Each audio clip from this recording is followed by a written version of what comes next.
Assalamualaikum warahmatullahi wabarakatuh. Perkenalkan, kami dari kelompok 7 yang beranggotakan Devi Ajarsari NIM 195221060. Saya sendiri Rizky Ayu Astuti NIM 195221064 dan teman saya Lailatul Khairiyah Anissa NIM 195221091. Pada kesempatan ini, kami akan memaparkan materi mengenai telekomunikasi, internet, dan teknologi nirkabel.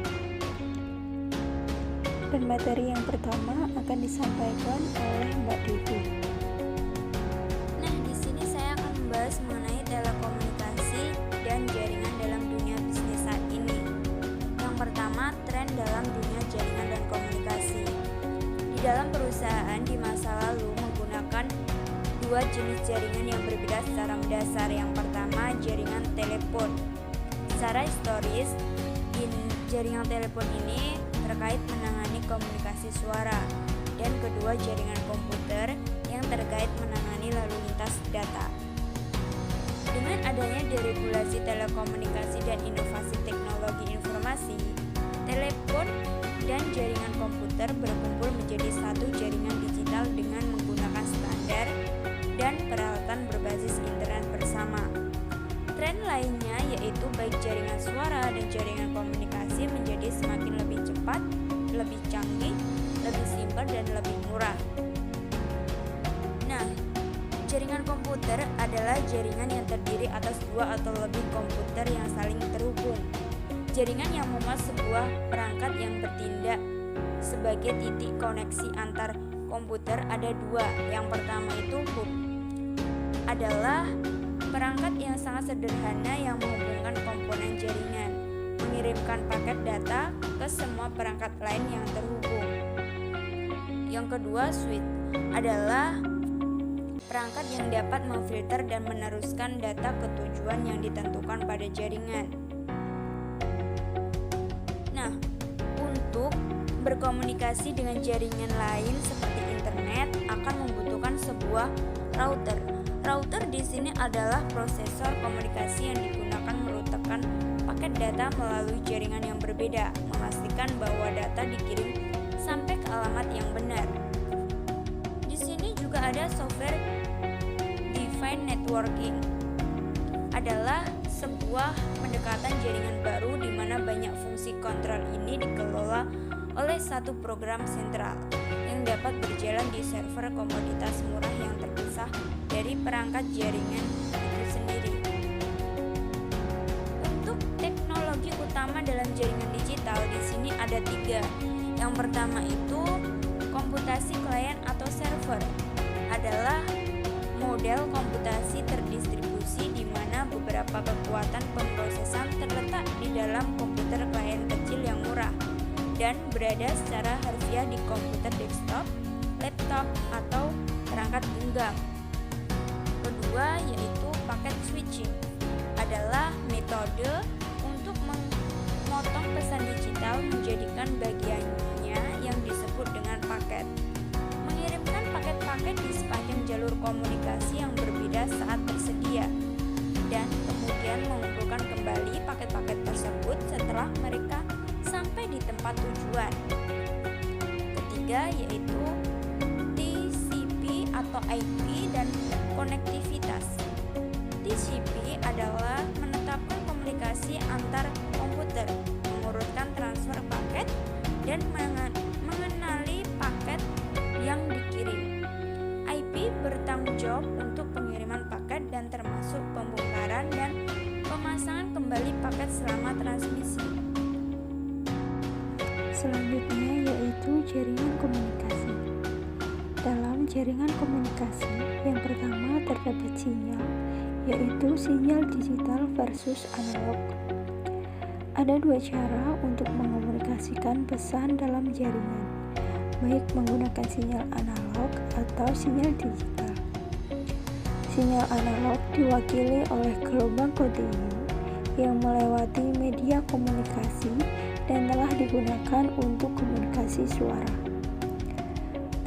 Sedangkan sinyal digital merupakan gelombang distrik ketimbang gelombang kontinu dan berbentuk biner. Kemudian jenis-jenis jaringan. Terdapat beragam jenis jaringan dan cara mengklasifikasikannya. Yang pertama yaitu jaringan area lokal. Sebuah jaringan area lokal atau local area network atau LAN dirancang untuk menghubungkan komputer pribadi dan perangkat digital lainnya dalam radius setengah mil atau 500 meter. Yang kedua yaitu jaringan area luas dan metropolitan. Jaringan area luas menjangkau luas geografis atau seluruh kawasan, negara, benua, dan seluruh dunia. WAN paling universal dan canggih adalah internet. Komputer terhubung ke WAN melalui jaringan publik, seperti sistem telepon atau sistem kabel privat atau melalui sirkuit, langganan, atau satelit. Sebuah jaringan area metropolitan adalah jaringan yang mencakup area metropolitan, biasanya kota dan pinggiran kota utama. Cakupan geografisnya berada antara WAN dan LAN. Kemudian media transmisi dan kecepatan transmisi. Pertama yaitu bandwidth atau kecepatan transmisi. Jumlah keseluruhan informasi digital yang dapat dikirimkan melalui media telekomunikasi apapun diukur dalam bit per detik. Satu perubahan sinyal atau siklus diperlukan untuk mengirimkan satu atau beberapa bit, sehingga kapasitas transmisi dari setiap jenis media telekomunikasi adalah fungsi dari frekuensinya. Jumlah siklus per detik yang dapat dikirim melalui media diukur dalam satuan Hertz. Satuan Hertz sama dengan satu siklus dari media. Rentang frekuensi yang dapat ditampung saluran telekomunikasi tertentu dinamakan bandwidth. Bandwidth adalah perbedaan antara frekuensi tertinggi dan terendah yang dapat ditampung dalam satu saluran. Semakin besar rentang frekuensi, maka semakin besar bandwidth dan semakin besar kapasitas transmisi dalam sebuah saluran. Untuk yang selanjutnya yaitu adalah internet global. Apa itu internet? Internet adalah suatu sistem komunikasi global yang menghubungkan komputer-komputer maupun jaringan-jaringan di seluruh dunia. Internet telah menjadi sistem komunikasi publik paling luas di dunia yang saat ini bersaing dengan sistem telepon global dalam jangkauan dan jarak. Internet juga merupakan implementasi terbesar dari komputasi klien atau server dan internet working di dunia yang menghubungkan jutaan jaringan individu di seluruh dunia. Yang selanjutnya yaitu alamat dan arsitektur internet, di mana setiap komputer di internet diberi sebuah alamat protokol internet yang unik. Alamat dan arsitektur internet di sini terdapat dua bagian, yaitu sistem penamaan domain dan arsitektur tata kelola internet. Sistem penamaan domain atau yang sering disebut dengan domain name system merupakan mengubah nama domain menjadi alamat IP. Kemudian arsitektur tata kelola internet di sini terdapat dua, yaitu IPv6 dan Internet 2. IPv6 yaitu sistem pengalamatan lama yang diganti dengan versi baru dari skema IP yang kemudian disebut dengan IPv6. Kemudian Internet 2 yaitu konsorsium jaringan yang canggih. Nah, selanjutnya yaitu layanan internet dan alat komunikasi, di mana layanan internet di sini terdapat surel, obrolan atau pesan instan, kemudian newsgroup, telnet, VTP, dan www. Surel adalah olah pesan antar personal berbagi dokumen. Obrolan dan pesan instan merupakan percakapan interaktif. Newsgroup merupakan diskusi kelompok pada papan buletin elektronik. Kemudian telnet, file trans protokol atau VTP, dan www.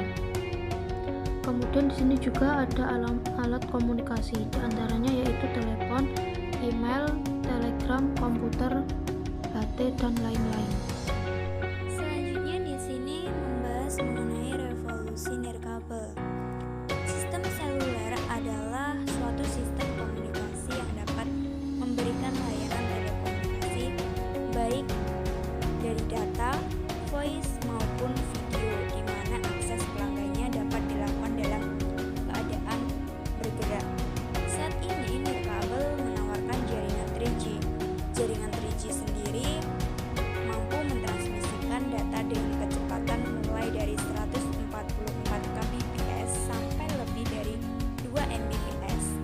Kemudian di sini juga ada jaringan 4G.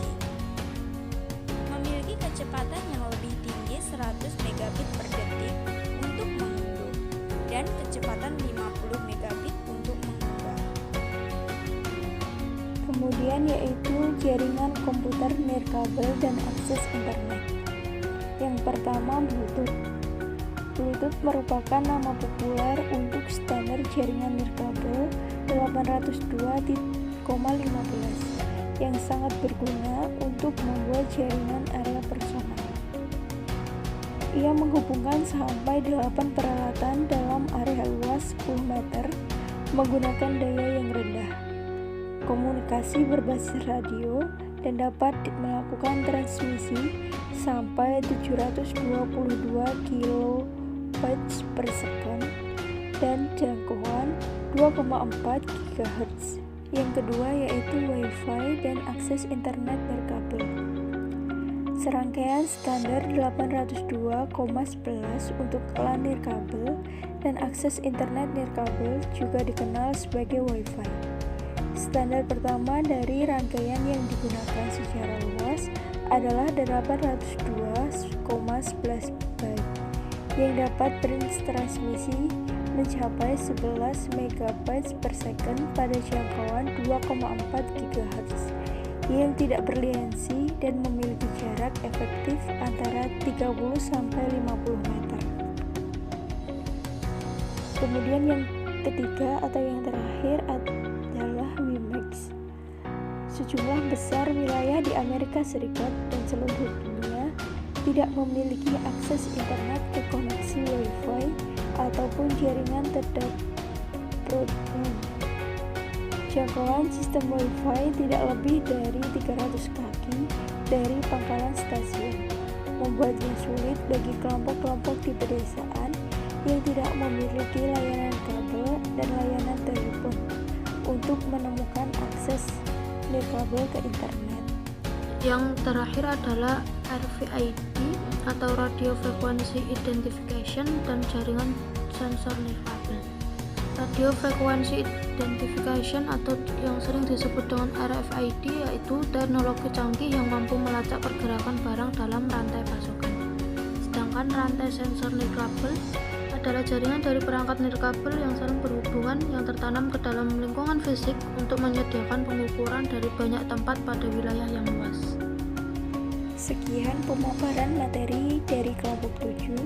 Kurang lebihnya kami mohon maaf. Wabillahi taufiq wal hidayah. Wassalamualaikum warahmatullahi wabarakatuh.